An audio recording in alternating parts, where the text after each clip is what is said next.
ዛሬ ደብደቦ መስቀለ ክርስቶስ ቤተክርስቲያን ታሪክ እንሰማለን። አካባቢው በጣም ደስ ይላል።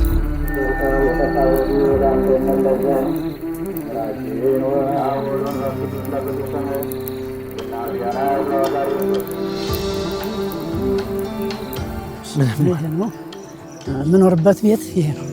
የእርሶን ጥንካሬ ግን አይቼበታል። የመጀመሪያ ጎጆ ይሄ ደግሞ እሪቅ ወይም ጎተራ ይባላል። ገብቼ ማርፍባት ላሳይህ። እሺ